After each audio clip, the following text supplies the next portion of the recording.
but we'll see. I like road. As long as we head down a path that's all acceptable, we can, we'll fire away. Beautiful. All right. Is everyone ready, guys? I'll get going. Yep. Good to go. You're going to hit the start there, Borny? I've already hit it, Gardy, so we're rolling. All right. Well, I'd like to welcome Adam Selwood as our next guest. We've also got Josh Harris, Year 12 footballer, and Mr. Bourne as well, asking a few questions. Welcome, Adam, and I hope you're well. Thanks, guys. Thanks for having me. And yeah, obviously it's difficult times for us all at the moment. So where I can play my part to pass on some messages, more than happy to do so. Beautiful. We'll start with you, Josh, if you want to ask the first couple there, mate. Yep, no worries. So Adam, you grew up in Bendigo in Victoria. Can you tell us a bit about the sports you played as a teenager, both in community and for your school? Yeah, well, being a teenager, it's a long time ago now.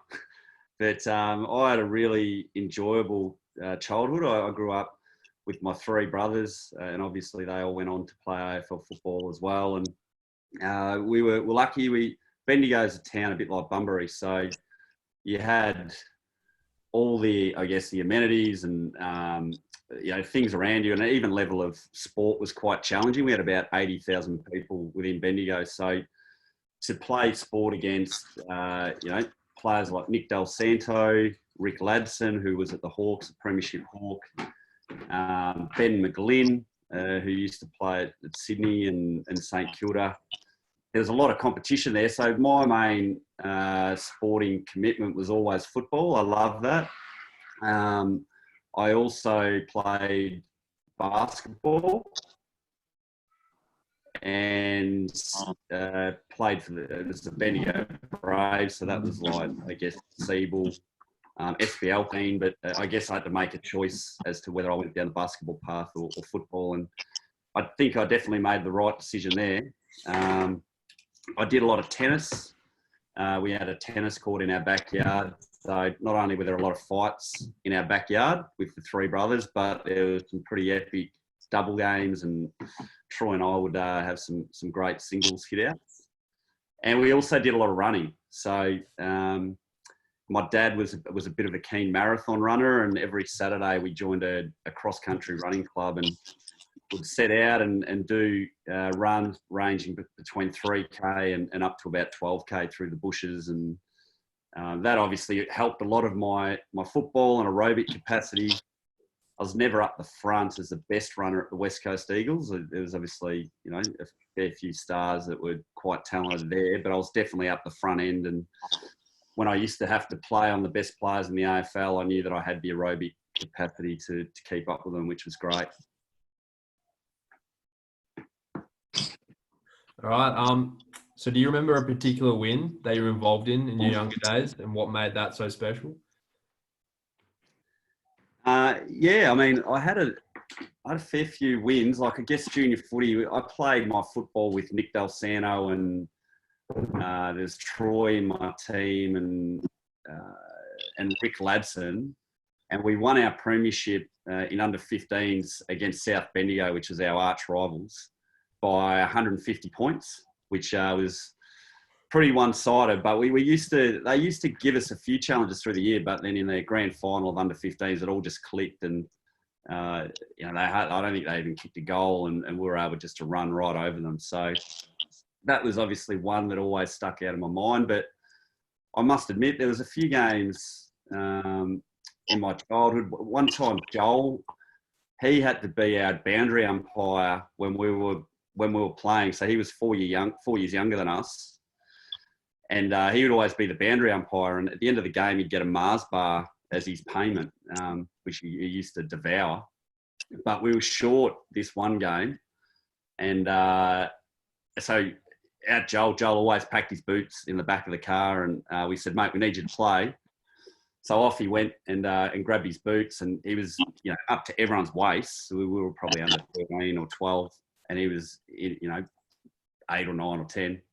And we stuck him in the forward pocket, and he kicked 6 goals. So I'd never kicked 6 goals before, and here's my younger brother in junior footy just rolled out and kicked 6, and we're like, all right. Troy and I said, you're not playing with us again. You're making us look stupid. And we won that game, and Joel sort of just, had the head wobble and thought pretty highly of himself back then, and we whipped him in the line pretty quickly. It's incredible. Fair to say that that wasn't the only good game of football he's ever played as well. For sure. Moving on. So you were drafted to the West Coast Eagles in 2002 and debuted for the club in 2003. So how did you find out that the Eagles were interested in bringing you across the country? And what was it like moving away from your family to play footy?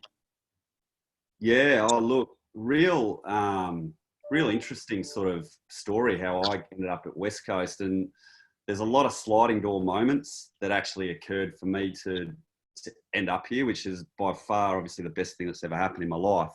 I grew up in Bendigo just playing and represented the Pioneers, so like the Colts program in Victoria in the under 16s and the under 18s. And then I got drafted out of Bendigo, but that wasn't without its own challenges. In my top age year, I actually had a reoccurring sort of a calf complaint that I thought was a knee injury. And I was wearing these orthotics, and apparently, I guess in hindsight, I should have never been wearing these orthotics. And every time I went out and played, I'd get this pain. And I ended up only playing about 4 or 5 games in my under 18 year. And I was underdone. I couldn't really train properly. I wasn't that fit. But luckily, having my twin brother playing in the same team, and he had a really strong year. He was All-Australian under 18, played Vic Country, did the national champs and did quite well, and was touted as a high draft pick. I sort of came in, and luckily enough, one of my games that I played was when everyone else was doing their sort of national carnival preparation, so they weren't in that game. And I just sort of had one of these, I don't know if it was a fluky game, but it was a pretty strong game where I could lead the Pioneers and sort of show probably all the scouts that were there at that game, like what I could really do. And without them having the evidence of like 20 games to be able to really see me, they obviously saw what I could do that game, and they knew that I had an identical twin brother that was one of the first round draft picks. And it got to draft time, and I went to the draft camp, and I had about 9 or 10 clubs talk to me. And this is back in 2002. And as it was working out, there was this thing in the AFL where Carlton had the number 1 and 2 draft pick. They were pretty low back then, but they got found out through salary cap breaches that they were paying people outside the cap, that they ended up getting fined, and they lost their first 2 draft picks in the draft. And I wasn't touted, obviously, to be in the first 2 picks, but what was happening in the background was the Bendigo Bombers Pioneers, so our VFL team, the Bendigo Diggers, was just about to align with Essendon, and that was going to be the second feeder team. And the recruiting manager at Essendon at the time said he really liked the Selwoods, and he thought it would be a nice fit that at pick 27 or 28, if one of us were available at that pick, he was going to use one of those picks on us. And Troy was touted to go in the first round. And I'm like, okay, if you go in the first round and Essendon still have these picks at 27, 28, I'd be stoked. Like, at least I know that I'm getting drafted. I didn't know if I was or not. And so we went in thinking that was going to be the plan. Carlton lose their first 2 picks. So the Essendon picks of 27, 28 went to, 25, 26. And they decided that with the 2 extra spots earlier, that they went down a different way, and Troy went at pick 19, and then Essendon used their picks on Tristan Cartledge and Aaron Walsh, I think it was, who together played, I think, about 6 games for the Bombers. So they lucked out.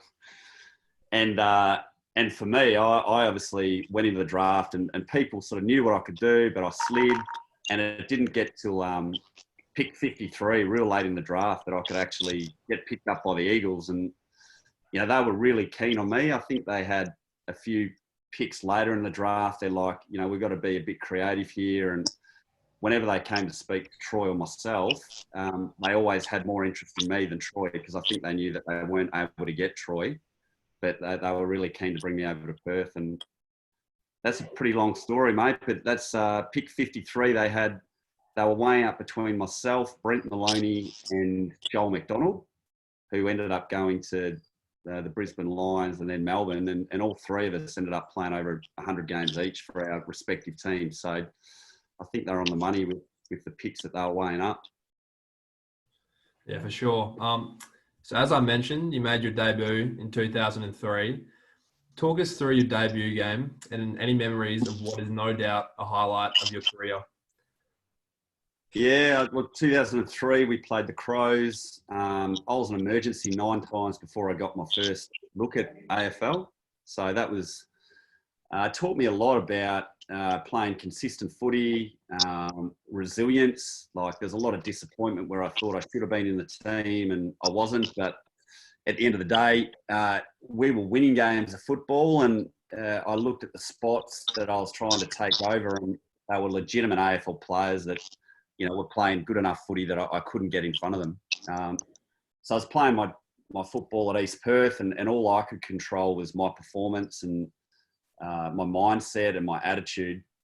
And I eventually got my game against the Crows in round 19. And back then, you didn't have rotations like they are now, where you sort of know you're coming on at a certain time and off you go play. You sit on the bench and have the tracksuit on, run up and down the sidelines until Woosha would get on the phone and go, Selwood, you're on. This is what you're going to do. So it was about the 26-minute mark of first quarter, and I still hadn't been on, and I was very skinny, chicken leg, sort of shitting myself, to be quite honest. And the phone call came down, and it goes, Sellers, you're on, and you're going to go and play on Mark Rasciuto. And I'm like, Mark Rasciuto, the guy that looks like the bikie, and who's won a Brownlow medal. And yeah, that was my opponent for my first game, and off I went. I ran on the ground, and I sort of stood next to him, and I was petrified, but I also couldn't believe I got to play on one of the best players that, you know, the Crows had ever had. And I did all right, you know. I won a few possessions, and I tackled and cracked in and did what I obviously did throughout my career. And from that game, I absolutely loved it. This is what I can do my job and my lifestyle, and also not only play football but play against the best players in the competition, and I'm not going to let it go. And yeah, fortunately enough for me, I got to have an 11-year career and play on Rasciuto, but I got to play on some of the best. You know, at times I beat them and other times I didn't, but I felt I had a pretty strong career by doing it. Good, Sells. I'm going to take over here and we'll fast track straight to 2005, 2006. Obviously, the rivalry against Sydney and just some, you know, obviously culminating in the 2 great grand finals. I was lucky enough to be at both of those. They were just amazing games. So a couple of questions here for you. You know, what was it like being on the losing end in 2005 and then obviously the winning end in 2006? So take a bit of time with that one. Yeah, oh, look, really fortunate to be in a position where when I started playing football and at the West Coast Eagles, I fell into a really strong team, and you know, our midfield of Cox, Cousins, Judd, Kerr, Braun, Embley, like Gardner was there as well. It was pretty fortunate, and I just had to play my role and bring my competitiveness, determination, work ethic, and I guess I was the one that, as they went and got all the possessions, I was the one shutting down their Adam Goods or Jude Bolton or all the stars that used to run through there.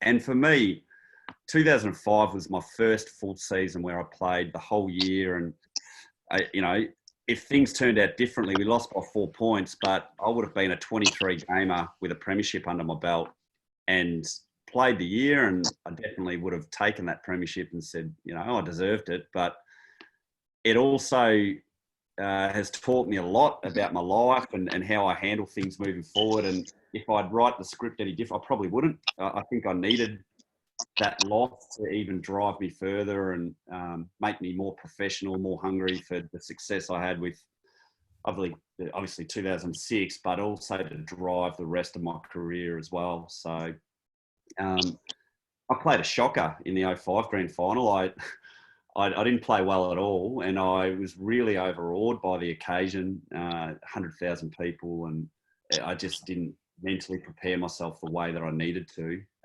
But I wrote a diary after that game just to work through the week and what I felt. And I thought, if I ever have an opportunity to do this again, I'm going to do a few things differently, and I know what to expect. So, yeah, fortunately for me, it was only 12 months later that here we are back at the G, playing against the same opposition, playing on the same type of players. And I think we knew, like going through the year, like there was a bit of a look in all of our eyes that we need to make the most of this opportunity, because the team that we had at the Eagles was just superstars, especially right throughout the midfield. And if we didn't capitalise on the chances that we had in grand finals, then it could really slip by quick, and you'd be stewing with it for the rest of your life. Like, how did that not happen? So we won by a point, and to be quite honest, I don't think about the premiership too often anymore. But when you do reflect, you also just realise how small the opportunities in football are. Like, if there was one more goal that was kicked by the Swans, here I am for the rest of my life going, I didn't get to win a premiership. That's all I wanted to do in my footy. And the other way, the year before, if Drew Banfield had to kick that goal that hit the post with about 12 minutes to go and would have put us up by nearly 20 points, I could be a dual premiership player. So they're the moments in sport that, in my role with women's footy at the moment, like, we could be training at the moment. We think, oh, what's it for? And it's so far off what I want to achieve. And it's like, you just never know what's around the corner and what could actually define your career if you don't do the work that we expect from you and that you want to do as well.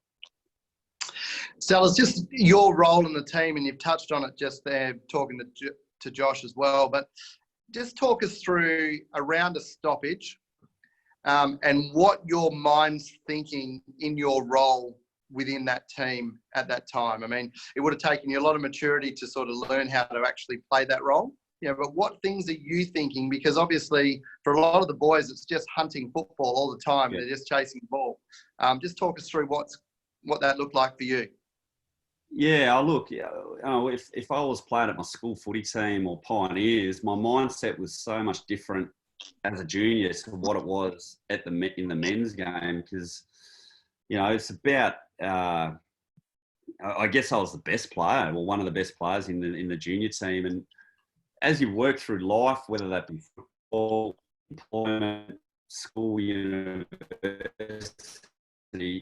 you sort of reach the peak sometimes of where you are within your pool of or your talent pool or the competition you're playing in. But when you jump to the next pool, you start back down at the bottom again. It's like primary school to high school. And you're the big kid. Sorry, I'll just move my computer. I can see I'm a bit unstable.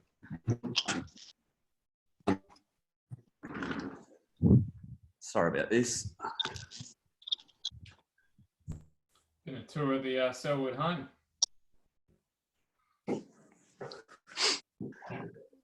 Is that better?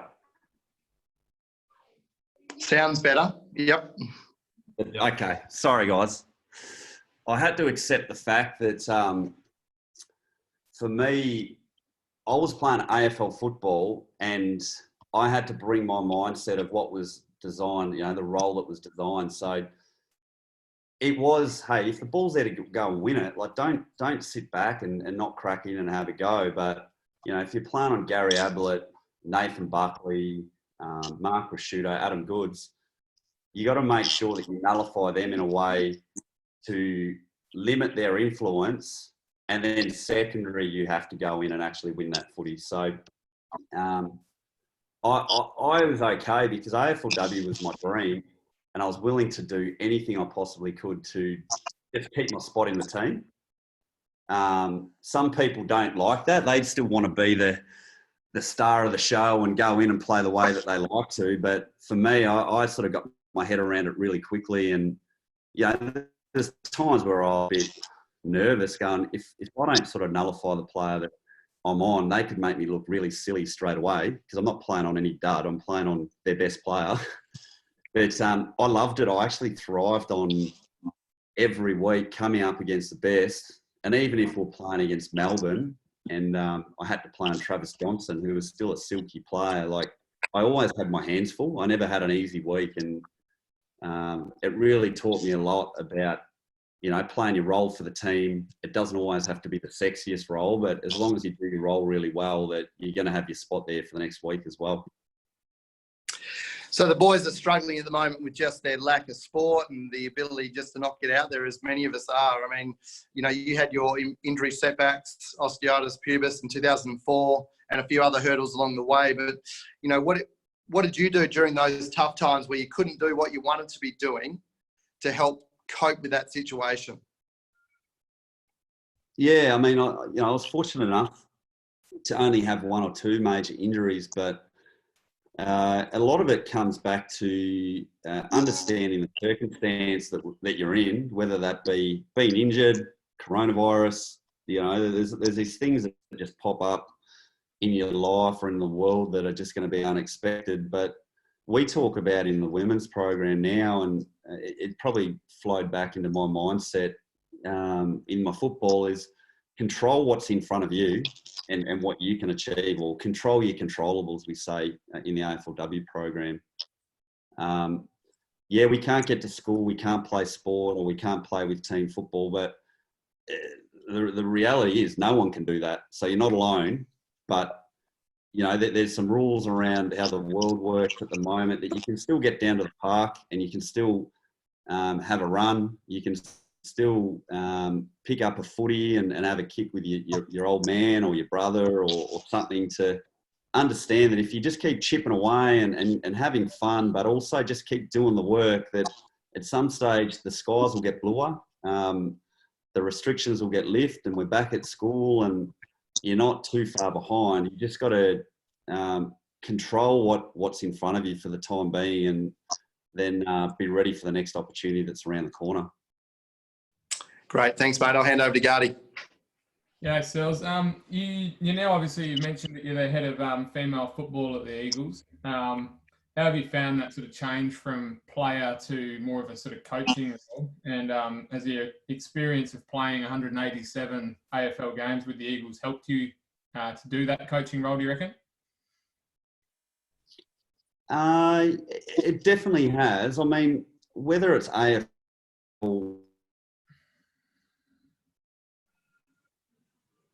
having that background has been really important. You know, our head coach, Luke Dwyer, played waffle football, but he's a terrific, I really highly respect in the coaching field. But with obviously the background I've had, like being at the club, I think it's been a really good connection for the AFLW players and myself leading the girls.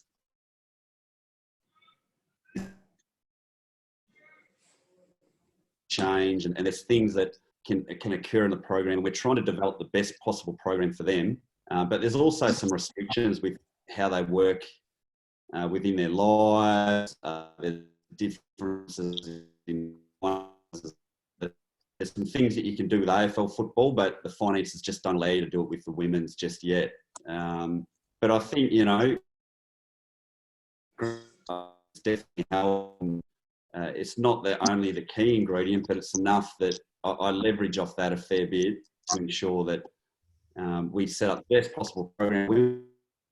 I think we're losing you a little bit there, Sels. About your personal relationships with the girls. You're losing me? Yeah, you kind of cutting in and out a little bit there, but sorry, yeah, I missed a little bit of that. So the finances you mentioned are not quite the same with the women's as they are with the men's.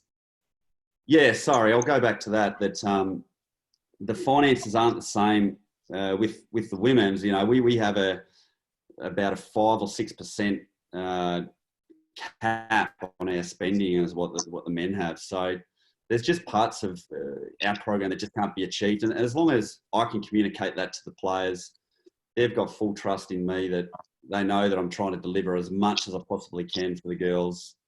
But but it's about building those relationships, that level of transparency. And I think that's what holds me more in good stead than just being the footballer that used to play 10, 15 years ago.